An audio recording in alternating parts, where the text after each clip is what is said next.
ಭಾರತಕ್ಕೆ ಏಮ್ಸ್ ವೈದ್ಯರು ಕೊಟ್ಟಿದ್ದು ಅದೆಂತಹ ಎಚ್ಚರಿಕೆ? D614G ಕೊರೋನಾ ಭಾರತಕ್ಕೆ ಬಂದೇ ಬಿಡ್ತಾ? ಮುಂದಿದ್ಯಾ ಎರಡೆರಡು ಸವಾಲು. ಇದೇ ಹೊತ್ತಿನ ಸ್ಪೆಷಲ್ ಜುಲೈ ಆಪತ್ತು, D614G ವಿಪತ್ತು. ಜೂನ್ ಜುಲೈನಲ್ಲಿ ಕೊರೋನಾ ಹೆಚ್ಚಾಗುತ್ತಾ?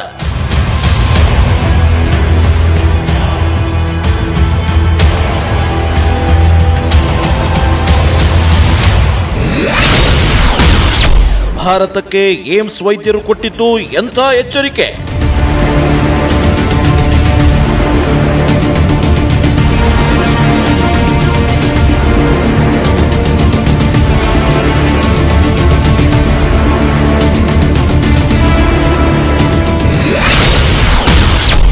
D614G ಕೊರೋನಾ ಭಾರತಕ್ಕೆ ಬಂದೇ ಬಿಡ್ತಾ?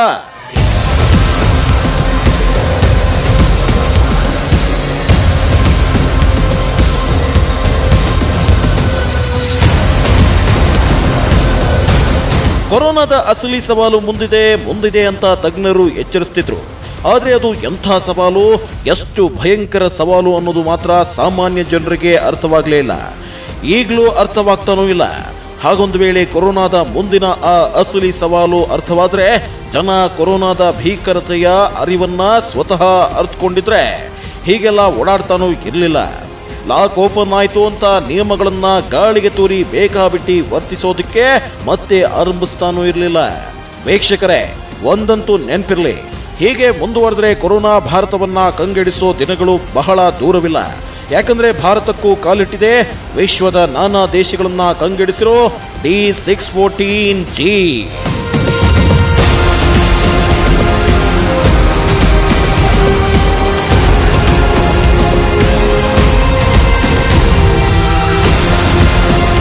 ಕೊರೋನಾದ ಅತ್ಯಂತ ಅಪಾಯಕಾರಿ ತಳಿ ಈ D614G.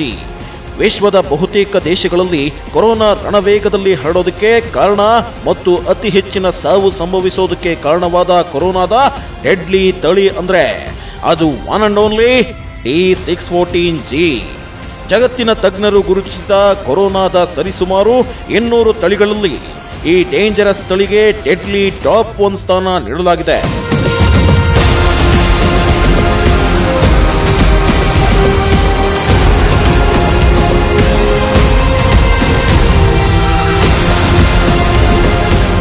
ಯಾಕೆ ಈ ತಳಿ ಅಷ್ಟೊಂದು ಅಪಾಯಕಾರಿ? ಭಾರತಕ್ಕೆ ಈ ಡೇಂಜರ್ ತಳಿ ಈಗಾಗಲೇ ಕಾಲಿಟ್ಟಿದ್ಯಾ? ಹಾಗಾದ್ರೆ ಮುಂದೇನು? ಅದಕ್ಕುತ್ತರ ಕೊಡ್ತೀವಿ ವೀಕ್ಷಕರೇ. ಆದ್ರೆ ಅದಕ್ಕೂ ಮೊದಲು ದೆಹಲಿಯ ಏಮ್ಸ್ ನಿರ್ದೇಶಕರು ಭಾರತದ ಕೊರೋನಾ ಭವಿಷ್ಯದ ಬಗ್ಗೆ ಹೇಳಿದ ಆ ಆತಂಕಕಾರಿ ಮಾಹಿತಿಯನ್ನ ನಿಮ್ಮ ಮುಂದಿಡಲೇಬೇಕು.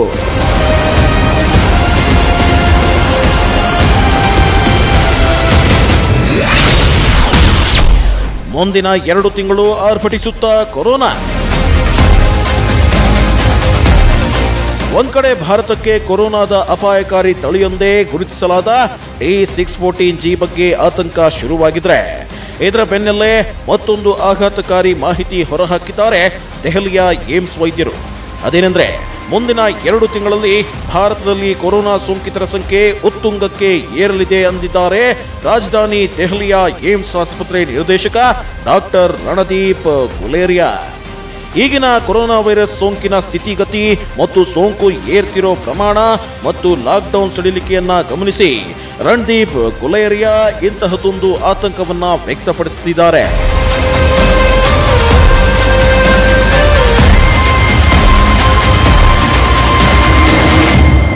तो अगर आप देखें, ये मैंने नहीं कहा, ये मॉडलिंग डेटा है, कई लोगों ने मॉडलिंग की है. मॉडलिंग डेटा के हिसाब से ये है कि जैसे जैसे केसेस बढ़ रहे हैं उसके हिसाब से ये लाइकली है कि जो हमारी पीक है वो जून जुलाई में आ सकती है. लेकिन इस पर कई और चीज़ें वेरिएबल्स हैं जो टाइम समय से पता चलेगा कि वो कितनी इफेक्टिव हैं. जैसे लॉकडाउन का और असर जो एक्सटेंड हुआ है उसका कितना असर पड़ता है, या और क्या जो चीज़ें हैं उसमें क्या इफेक्ट होगा. लेकिन अगर हम आज का डेटा देखें तो उसमें यही लगता है कि जो पीक है वो जून जुलाई में आ सकता है.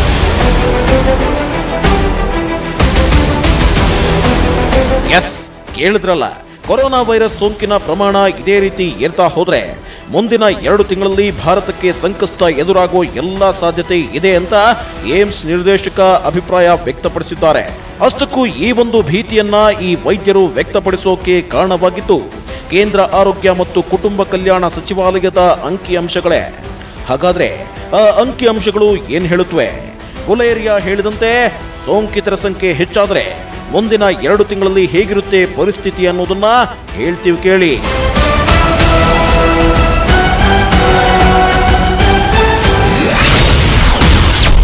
ಮೇನಿಂದ ದೇಶದಲ್ಲಿ ನಿತ್ಯ 2,000ಕ್ಕೂ ಹೆಚ್ಚು ಪ್ರಕರಣ ಪತ್ತೆ. ಮಾರ್ಚ್ 24ಕ್ಕೆ ಪ್ರಧಾನಿ ಮೋದಿ ಭಾರತದಲ್ಲಿ ಲಾಕ್ಡೌನ್ ಘೋಷಣೆ ಮಾಡಿದಾಗ ಇದ್ದಿದ್ದು ಜಸ್ಟ್ 550 ಕೊರೋನಾ ಸೋಂಕಿತ ಪ್ರಕರಣ. ಆದ್ರೆ ಇದೀಗ ಅಂದ್ರೆ 3ನೇ ಹಂತದ ಲಾಕ್ಡೌನ್ನ ಮೇ 7ರ ತನಕ ಲೆಕ್ಕ ಹಾಕಿದ್ರೆ 550 ಇದ್ದ ಕೊರೋನಾ ಸೋಂಕಿತರ ಸಂಖ್ಯೆ 56,391 ದಾಟಿದೆ. ಅದರಲ್ಲೂ ಮೇ 1ರ ಬಳಿಕ ಪ್ರತಿನಿತ್ಯ ಭಾರತದಲ್ಲಿ 2,000ಕ್ಕಿಂತ ಹೆಚ್ಚು ಹೊಸ ಪ್ರಕರಣ ದಾಖಲಾಗ್ತಿದೆ. ಇನ್ನು ಆತಂಕಕಾರಿ ಸಂಗತಿ ಏನಂದ್ರೆ ಮೇ 7ರಂದು ಒಂದೇ ದಿನ ಭಾರತದಲ್ಲಿ 4,037 ಸೋಂಕಿತರು ಪತ್ತೆಯಾಗಿದ್ದಾರೆ. ಇದರ ಜೊತೆಗೆ ಭಾರತದಲ್ಲಿ ಕೊರೋನಾಗೆ ಬಲಿಯಾಗ್ತಿರೋರ ಸಂಖ್ಯೆಯೂ ಏರ್ತಾ ಹೋಗ್ತಿದೆ. ಒಂದೇ ಒಂದು ನೆಮ್ಮದಿಯ ಸಂಗತಿ ಏನಂದ್ರೆ ಭಾರತದಲ್ಲಿ ವೇಗವಾಗಿ ಸೋಂಕಿತರು ಚೇತರಿಸಿಕೊಂಡು ಮನೆಗೆ ವಾಪಸ್ ಆಗ್ತಿದ್ದಾರೆ. ಎಷ್ಟೇ ಬೇಗ ಸೋಂಕಿತರು ಚೇತರಿಸಿಕೊಂಡ್ರು ಕೊರೋನಾ ಸೋಂಕಿತರ ಸಂಖ್ಯೆ ಏರಿಕೆಯಾಗುವುದು ಕಡಿಮೆ ಆಗದೆ ಇದ್ರೆ ಮುಂದಿನ 2 ತಿಂಗಳಲ್ಲಿ ಭಾರತಕ್ಕೆ ಜಟಿಲ ಸವಾಲು ಎದುರಾಗಲಿದೆ ಅಂತ ತಜ್ಞರೇ ಎಚ್ಚರಿಸಿದ್ದಾರೆ.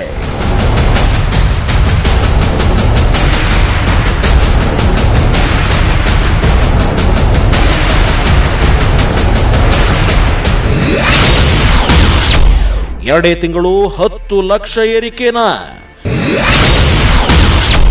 ಭಾರತಕ್ಕೆ ಕೊರೋನಾ ಕೊಡುತ್ತಾ ಶಾಕ್.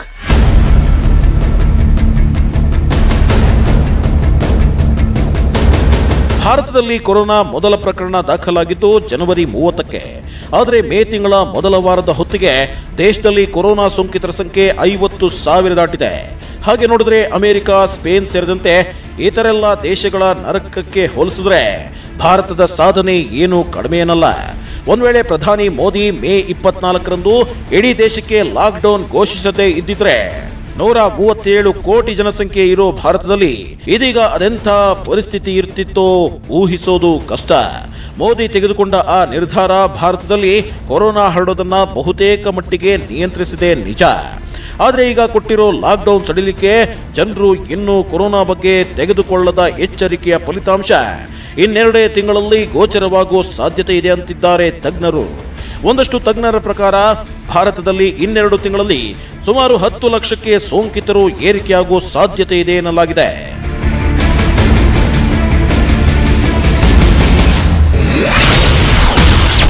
ಮೇ ಮೊದಲ ವಾರದಲ್ಲಿ 22,000 ಸೋಂಕಿತರು ಪತ್ತೆ.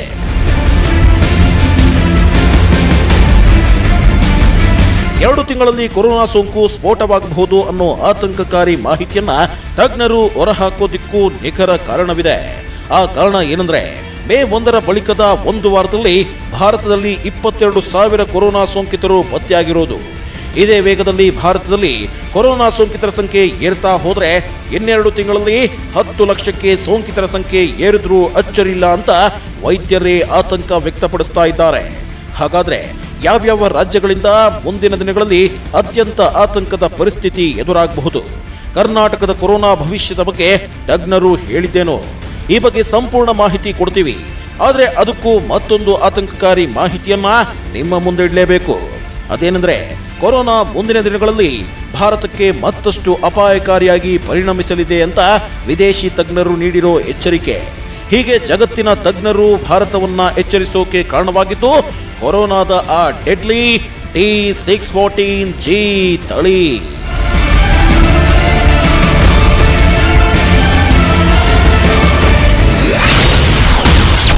ಏನಿದು D614G? ಭಾರತಕ್ಕೇನೋ ಅಪಾಯ? D614G ಇದು ಕೊರೋನಾದ ಒಂದು ತಳಿ. ಈಗಾಗಲೇ ಜಗತ್ತಲ್ಲಿ ಕೊರೋನಾದ ಸುಮಾರು 200 ತಳಿಗಳನ್ನ ಗುರುತಿಸಲಾಗಿದೆ. ಇಷ್ಟು ಕೊರೋನಾ ತಳಿಗಳಲ್ಲಿ ಅತ್ಯಂತ ಅಪಾಯಕಾರಿ ಅಂತ ಅಮೆರಿಕದ ಲಾಸ್ ಅಲಾಮೋಸ್ ನ್ಯಾಷನಲ್ ಲ್ಯಾಬೋರೇಟರಿ ಗುರುತಿಸಿದ ತಳಿ ಈ D614G. ಐರೋಪ್ಯ ರಾಷ್ಟ್ರಗಳಲ್ಲಿ ಕೊರೋನಾ ಈ ಮಟ್ಟಿಗೆ ಅಬ್ಬರಿಸೋಕೆ ಎಷ್ಟೇ ಸುಸಜ್ಜಿತ ವೈದ್ಯಕೀಯ ವ್ಯವಸ್ಥೆ ಇದ್ರೂ ಲಾಕ್ಡೌನ್ ಮಾಡಿದ್ರು ರಣವೇಗದಲ್ಲಿ ಕೊರೋನಾ ಹರಡೋದಕ್ಕೆ ಕಾರಣ ಈ D614G ತಳಿಯ ವೈರಸ್ ಅಂತ ತಜ್ಞರು ಹೇಳ್ತಾರೆ. ವುಹಾನ್ನಲ್ಲಿ ಇದ್ದಕ್ಕಿದ್ದಂತೆ ಕೊರೋನಾ ಸ್ಫೋಟವಾಗೋದಕ್ಕೆ ಕಾರಣವಾಗಿದ್ದು ಇದೇ ತಳಿ. ಅಮೆರಿಕ ಸೇರಿದಂತೆ ಬಹುತೇಕ ದೇಶಗಳಲ್ಲಿ ಕೊರೋನಾ ಸೋಂಕಿತರು ಇದ್ದಕ್ಕಿದ್ದಂತೆ ಸ್ಫೋಟವಾಗೋದಕ್ಕೆ ಕಾರಣವೂ ಇದೇ D614G ತಳಿ. ಇಂತಹ ಅಪಾಯಕಾರಿ ತಳಿ ಭಾರತಕ್ಕೂ ಕಾಲಿಟ್ಟಿರೋದು ಇದೀಗ ಆತಂಕ ತಂದಿಟ್ಟಿದೆ.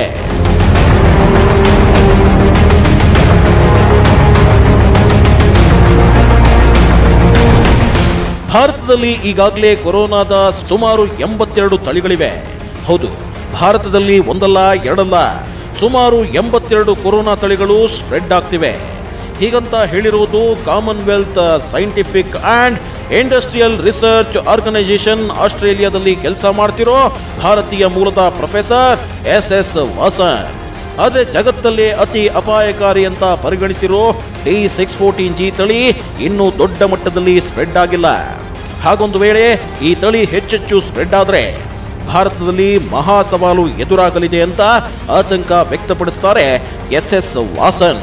ಹಾಗಾಗಿ ಭಾರತಕ್ಕೆ ಕೊರೋನಾದ ಅಸಲಿ ಸವಾಲು ಮುಂದಿನ ದಿನಗಳಲ್ಲಿ ಎದುರಾಗುವ ಸಾಧ್ಯತೆ ಇಲ್ಲದಿಲ್ಲ.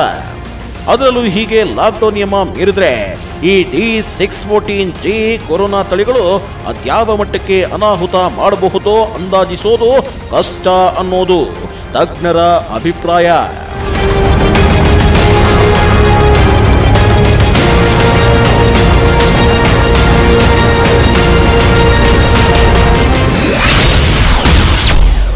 ಏರ್ಲಿಫ್ಟ್ ಭಾರತಕ್ಕೆ ತಂದಿಡುತ್ತಾ ಹೊಸ ಸಂಕಷ್ಟ.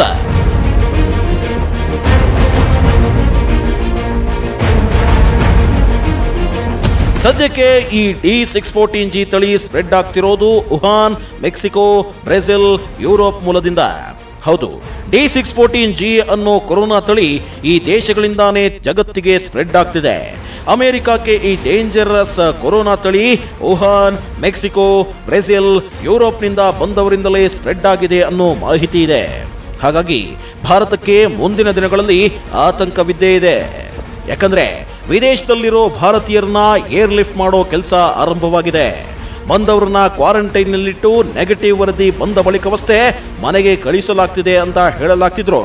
ಸದ್ಯಕ್ಕಂತೂ ಕೊರೋನಾ ಕೆಲ ಕೇಸ್ಗಳಲ್ಲಿ 25 ದಿನಗಳ ನಂತರವೂ ಪಾಸಿಟಿವ್ ಬಂದ ಉದಾಹರಣೆಗಳಿರೋದ್ರಿಂದ ಅಪಾಯ ಇದ್ದೇ ಇದೆ ಅನ್ನೋದು ಕೆಲ ತಜ್ಞರ ಅಭಿಮತ.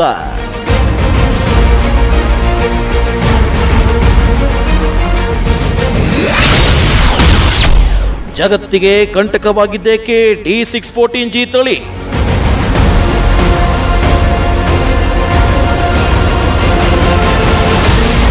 ಅಷ್ಟಕ್ಕೂ ಈ D614G ಕೊರೋನಾ ತಳಿ ಯಾಕಿಷ್ಟು ಆತಂಕ ತಂದಿಟ್ಟಿದೆ ಅಂದ್ರೆ ಅದಕ್ಕೆ ಕಾರಣ ಇದು ಹರಡೋ ವೇಗ. ಎಸ್, ಬೇರೆಲ್ಲ ಕೊರೋನಾ ತಳಿಗಳಿಗಿಂತ ಇದು ಸಿಕ್ಕಾಪಟ್ಟೆ ರಣವೇಗದಲ್ಲಿ ಸ್ಪ್ರೆಡ್ ಆಗುತ್ತೆ.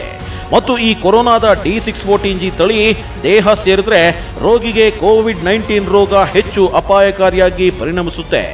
ಹಾಗೆ ನೋಡಿದ್ರೆ ಭಾರತದಲ್ಲಿ ಒಂದಷ್ಟು ಅಪಾಯಕಾರಿ ತಳಿಗಳು ಈಗಾಗಲೇ ಸ್ಪ್ರೆಡ್ ಆಗಿವೆ. ಭಾರತದಲ್ಲಿ ಈಗಾಗಲೇ A to A, L ತಳಿಗಳು ಕೆಲ ರಾಜ್ಯಗಳಲ್ಲಿ ಅಪಾಯಕಾರಿ ಸ್ಥಿತಿಯನ್ನ ತಂದಿಟ್ಟಿದೆ.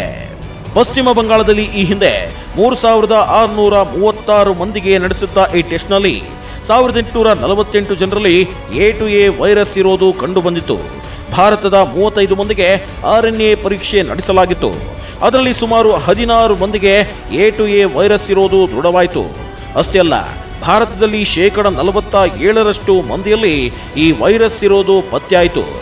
A to A ವೈರಸ್ ರೂಪ ನೋಡಿ ತಜ್ಞರ ತಂಡಕ್ಕೆ ತಲೆಬಿಸಿ ಶುರುವಾಯಿತು. ಯಾಕಂದ್ರೆ A to A ವೈರಸ್ ಮನುಷ್ಯರ ಶ್ವಾಸಕೋಶಕ್ಕೆ ಅತಿ ವೇಗವಾಗಿ ಎಫೆಕ್ಟ್ ಮಾಡುತ್ತೆ.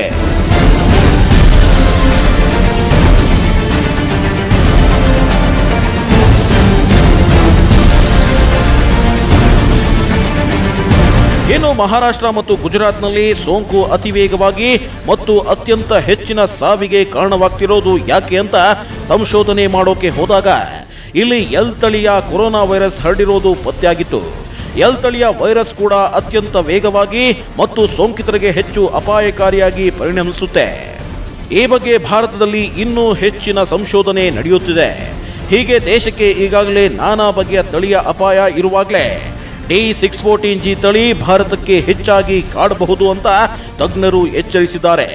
ಒಂದ್ ಕಡೆ ದೇಶದಲ್ಲಿ ಹೆಚ್ಚಾಗ್ತಿರೋ ಕೊರೋನಾ ಸೋಂಕಿತ ಪ್ರಕರಣಗಳು, ಮತ್ತೊಂದು ಕಡೆ ಎದುರಾಗಿರೋ ಈ ಹೊಸ ತಳಿಯ ಸವಾಲು ಭಾರತವನ್ನ ಇನ್ನೆರಡು ತಿಂಗಳಲ್ಲಿ ಅದ್ಯಾವ ಮಟ್ಟಕ್ಕೆ ಕೊಂಡೊಯ್ಯಬಹುದು ಅನ್ನೋದೇ ಈಗ ಎದುರಾಗಿರೋ ಆತಂಕ.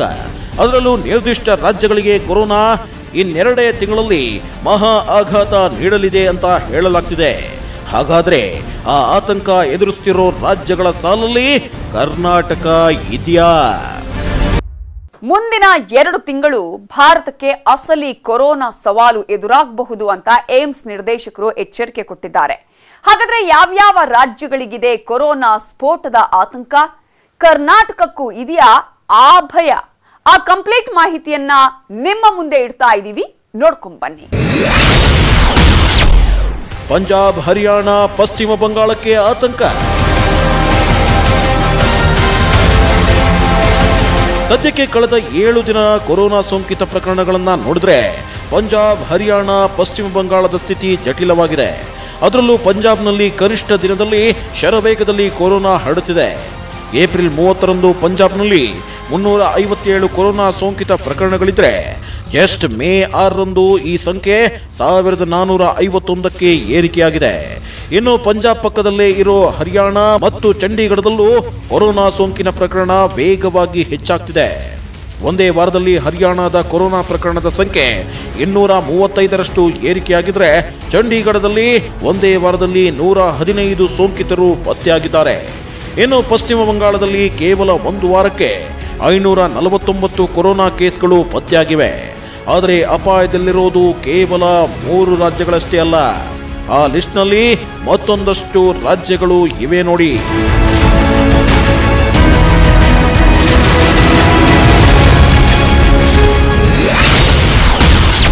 ಮುಂಬೈನ ಆಸ್ಪತ್ರೆಯೊಂದರಲ್ಲಿ ಶವಾಗಾರವೇ ಭರ್ತಿ. ಹೆಣಗಳ ಪಕ್ಕದಲ್ಲೇ ಕೊರೋನಾ ಸೋಂಕಿತರಿಗೆ ಚಿಕಿತ್ಸೆ.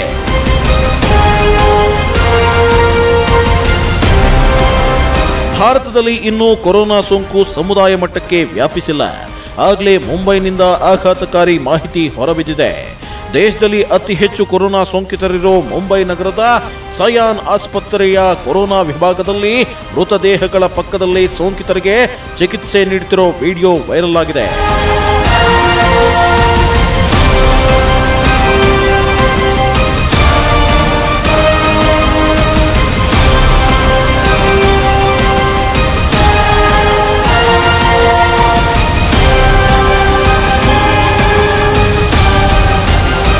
ಕಪ್ಪು ಬಣ್ಣದ ಪ್ಲಾಸ್ಟಿಕ್ನಲ್ಲಿ ಸುತ್ತಿರುವ ಮೃತದೇಹಗಳನ್ನು ಇರಿಸಿರುವ ಬೆಡ್ಗಳ ಪಕ್ಕದಲ್ಲೇ ಇತರ ಕೋವಿಡ್-19 ರೋಗಿಗಳಿಗೆ ಚಿಕಿತ್ಸೆ ನೀಡುತ್ತಿರೋ ವಿಡಿಯೋ ದೇಶವನ್ನೇ ಬೆಚ್ಚಿ ಬೀಳಿಸಿದೆ. ಶವಾಗಾರದಲ್ಲಿ ಮೃತದೇಹಗಳು ಭರ್ತಿಯಾಗಿದ್ದ ಕಾರಣ ವಾರ್ಡ್ನಲ್ಲಿ ಇರಿಸಲಾಗಿತ್ತು ಅಂತ ಆಸ್ಪತ್ರೆ ಮುಖ್ಯಸ್ಥ ಸ್ಪಷ್ಟನೆ ಕೊಟ್ಟಿದ್ದಾರೆ. ಆದರೆ ಇದೀಗ ಈ ಹಂತದಲ್ಲಿ ಇರುವಾಗಲೇ ಆಸ್ಪತ್ರೆಗಳಲ್ಲಿ ಇಂತಹ ಸಮಸ್ಯೆ ಎದುರಾದರೆ ಮುಂದೇನು ಅನ್ನೋದು ಈಗ ಕಾಡ್ತಿರೋ ಪ್ರಶ್ನೆ. ಯಾಕಂದ್ರೆ ಮುಂಬೈ ಮಹಾನಗರಿ ಇರೋ ಮಹಾರಾಷ್ಟ್ರದಲ್ಲಿ ಕೊರೋನಾ ಸೋಂಕಿತರ ಸಂಖ್ಯೆ ದಿನೇ ದಿನೇ ಹೆಚ್ಚಾಗ್ತಿದೆ. ಮೇ ಮೊದಲ ವಾರದಲ್ಲಿ ಮಹಾರಾಷ್ಟ್ರದಲ್ಲಿ 5027 ಕೊರೋನಾ ಸೋಂಕಿತರ ಪ್ರಕರಣಗಳು ಪತ್ತೆಯಾಗಿವೆ.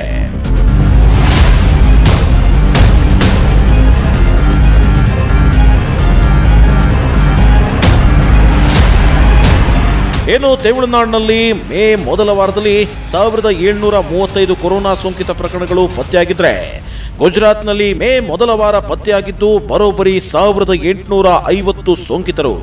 ಇನ್ನು ದೆಹಲಿಯಲ್ಲಿ ಮೇ ಮೊದಲ ವಾರ 1589 ಕೊರೋನಾ ಸೋಂಕಿನ ಪ್ರಕರಣ ಪತ್ತೆಯಾಗಿದೆ. ದಿನ ಕಳೆದಂತೆ ಈ ರಾಜ್ಯಗಳಲ್ಲಿ ಕೊರೋನಾ ಪ್ರಕರಣ ಹೆಚ್ಚಾಗ್ತಿರೋದನ್ನೆಲ್ಲ ಗಮನಿಸಿಯೇ ದೆಹಲಿ ಏಮ್ಸ್ ನಿರ್ದೇಶಕರು ಮುಂದಿನ 2 ತಿಂಗಳಲ್ಲಿ ಭಾರತಕ್ಕೆ ಕೊರೋನಾ ಸ್ಫೋಟದ ಸವಾಲು ಎದುರಾಗಬಹುದು ಅಂತ ಅಭಿಪ್ರಾಯ ವ್ಯಕ್ತಪಡಿಸಿದ್ದಾರೆ. ದೇಶದ 7 ರಾಜ್ಯಗಳಿಗೆ ಮಾತ್ರ ಕೊರೋನಾ ಸ್ಫೋಟದ ಆತಂಕ ಇರೋದಲ್ಲ, ಇಡೀ ಭಾರತಕ್ಕೆ ಇನ್ನೆರಡು ತಿಂಗಳಲ್ಲಿ ಕೊರೋನಾ ಸ್ಫೋಟವಾಗಬಹುದು ಅನ್ನುವ ಭೀತಿ ಇದೆ. ಹಾಗಾದ್ರೆ ಈ ಆತಂಕಕ್ಕೆ ಕಾರಣವಾಗಿದ್ದೇನು? ಆ ಸ್ಟೋರಿ ನಿಮ್ಮ ಮುಂದೆ. ಮುಂದಿನ 2 ತಿಂಗಳಲ್ಲಿ ಕೊರೋನಾ ಸೋಂಕು ಭಾರತವನ್ನ ಹೊಸ ಸಂಕಷ್ಟಕ್ಕೆ ದೂಡಿದ್ರೂ ಅಚ್ಚರಿಯಿಲ್ಲ ಅಂತ ದೆಹಲಿಯ ಏಮ್ಸ್ ನಿರ್ದೇಶಕ ಡಾಕ್ಟರ್ ರಣದೀಪ್ ಗುಲೇರಿಯಾ ಅಭಿಪ್ರಾಯ ವ್ಯಕ್ತಪಡಿಸಿದ್ದಾರೆ. ಇಂತಹದೊಂದು ಅತಿ ಹೆಚ್ಚಿನ ಅಪಾಯದಲ್ಲಿ ಈಗಾಗಲೇ ನಾವು ಹೇಳಿದಂತೆ ಒಟ್ಟು 7 ರಾಜ್ಯಗಳಿವೆ. ಪಂಜಾಬ್, ಹರಿಯಾಣ, ಪಶ್ಚಿಮ ಬಂಗಾಳ, ದೆಹಲಿ, ಗುಜರಾತ್, ತಮಿಳುನಾಡು, ಮಹಾರಾಷ್ಟ್ರದಲ್ಲಿ ವಾರದಿಂದ ವಾರಕ್ಕೆ ಕೊರೋನಾ ಸೋಂಕಿತರ ಸಂಖ್ಯೆ ಆಘಾತಕಾರಿ ಮಟ್ಟದಲ್ಲಿ ಏರಿಕೆಯಾಗ್ತಿದೆ.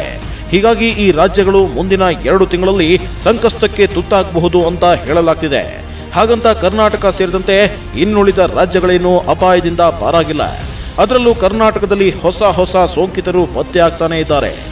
ಮತ್ತೊಂದು ಕಡೆ 3ನೇ ಹಂತದ ಲಾಕ್ಡೌನ್ನಲ್ಲಿ ಸಡಿಲಿಕೆ ಕೊಟ್ಟಿರೋದ್ರಿಂದ ಜನ ಎರ್ರಾಬಿರ್ರಿ ಅನಗತ್ಯವಾಗಿ ತಿರುಗಾಡೋದು ಕಂಡುಬರ್ತಿದೆ. ಹೀಗೆ ಲಾಕ್ಡೌನ್ ಸಡಿಲಿಕೆಯು ಮುಂದಿನ ದಿನಗಳಲ್ಲಿ ಕೊರೋನಾ ಮತ್ತಷ್ಟು ಅಗ್ರೆಸಿವ್ ಆಗಿ ಹರಡೋಕೆ ಕಾರಣವಾಗಬಹುದು ಅಂತ ಹೇಳಲಾಗ್ತಿದೆ.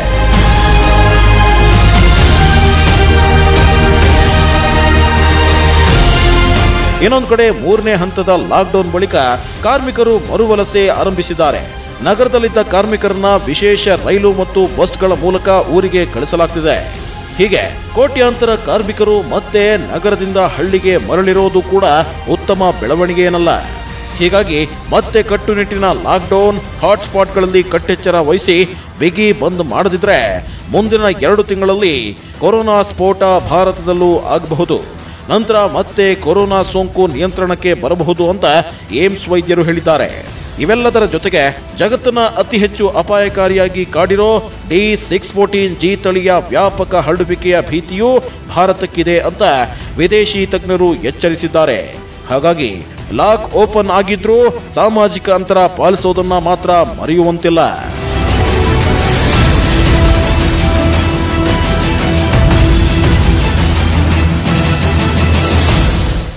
ಹಾಗಾಗಿ ಸಾಮಾಜಿಕ ಅಂತರ ಪಾಲಿಸಿ, ನಿಮ್ಮನ್ನ, ನಿಮ್ಮವರನ್ನು, ದೇಶವನ್ನು ಕಾಪಾಡಿ ಅನ್ನೋದೇ ನಮ್ಮ ಕಳಕಳಿ ಅಂತ ಹೇಳ್ತಾ ಫೋಕಸ್ 18 ಮುಗಿಸ್ತಾ ಇದ್ದೀವಿ.